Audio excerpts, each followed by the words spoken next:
Oh man, what am I doing with this channel? What am I doing with this channel? What am I doing with this channel? Oh my god, I feel like Hank Hill or Rich Evans after listening to this album. Like either the Rich Evans, oh my god gif that everybody knows, or the famous Hank Hill from King of the Hill clip where he's like, "Mother of God, it's all toilet sounds. Bobby, there's nothing okay about these sounds. What that man has is a medical condition." Anyway, this is a review of a very challenging listen, shall we say? To put it mildly, this was a challenging listen, my dudes. The album, of course, is Magic Flowers Droned by the band Psychedelic Horsesh, and where to even begin with this thing? Right. Here's what I wrote down in my notebook while listening to this, and I hadn't heard this in years, but I had heard this before. I forgot what a doozy this was to listen to. I described it as like if Waves took acid, Adderall, and spice melange from Dune and then stayed up for a whole week in some garbagey practice space just doing whatever and then pressing it straight to a record. And I actually got out the first Waves album. Oh, it's okay, buddy. It's okay, buddy. Yeah, when I'm listening to music, I put my cat in the other room to protect her hearing. I mean, I do that with good albums because cats have very sensitive hearing. I put her on the other side of the apartment to protect her hearing. But I certainly did that with this album because this is just pain to listen to, this album. This album's actually all right, but I just know that I think the dude from Waves listened to this and thought, what if I did that except good? Anyway, this album came out in 2007, and yeah, it is exactly, excuse me, this album's given me allergies. It's not COVID. I have to get tested every week for my job. I don't have COVID, hopefully. Anyway, yeah, what can I say positive about this? Well, the album cover's kind of cool. The album cover's kind of cool. I like all the different fonts on the back here for each song title. That's pretty good. But like, man, this is painful to listen to. Like really, really painful. I mean, backstory. Oh, well, you know, the liner notes, or not the liner notes, there are no liner notes, but you know, I like this design on the LP itself. It's got the name of the record label, Silt Breeze Records, I think. Yeah, Silt Breeze, I think is the name of the album title, but this has to be heard to be believed, man. This is... Where do you even begin with this? And I don't think I'd actually listen to this all the way through, despite owning it.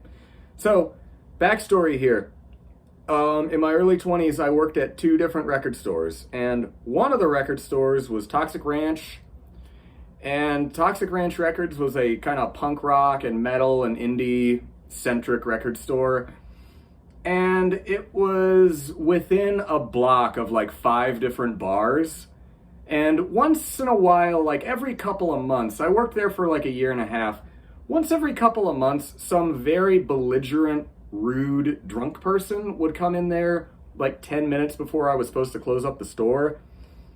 And I would put this on to get the belligerent drunk person to leave. And it worked every time. That didn't happen very often, but it did happen like 2 or 3 times at least. I put this album on to get an annoying, rude, drunk person to leave the record store. Fast forward a couple of years, I'm now working at one of the Zia locations, and this copy of this album comes in used. And obviously when used vinyl comes in, you know, we have to check it by just playing at least a little bit of the LP to see if it works. Same thing with turntables. We would have to play them to make sure they were functional and replace the needle if the needle was bad before selling it. Anyway, one of my coworkers put this album on the turntable with headphones, and they were genuinely concerned that either the record or the turntable was broken. And they said to me, like, oh, God, I don't think we can sell this. This record's warped beyond belief. It's unlistenable. And I was like, wait, let me see that. I was like, oh, it's Psychedelic Horsesh. I've heard this album. No. The turntable and the album are fine. It sounds like that on purpose. And, that was a doozy. Like, I drank a beer while listening to this, which I normally don't ever, like, drink during videos. But, man, that was... There's not enough beer in the world to make this less painful to listen to. That being said, I would recommend it. You know, if you're into, like, sort of a challenge, a listening challenge. Like, I think that if this album existed in the universe of Hellraiser or Warhammer 40,000, this is what, like, the Cenobites and the Drukhari would use to, like, psychologically torture people. It's that. Just, I'll include a link below if you really want to hear it. This second song on here, Portals, is probably the song I'm going to try and link to. And that's the most accessible thing on the album. That's what made me say, oh, this is like Waves if they went totally off the rails in every way conceivable. Yeah. Ugh, excuse me. But yeah. Psychedelic Horsesh. Magic Flowers Droned. It's an experience. It is an experience. Next time, I'm going to review an album that is very psychedelic, but most definitely not horse shit. I'm going to review a psychedelic album that is very, very, very, very good. And I may get to that today, and if not today, I'll get to it tomorrow. And yeah, hope you're doing well out there. See ya.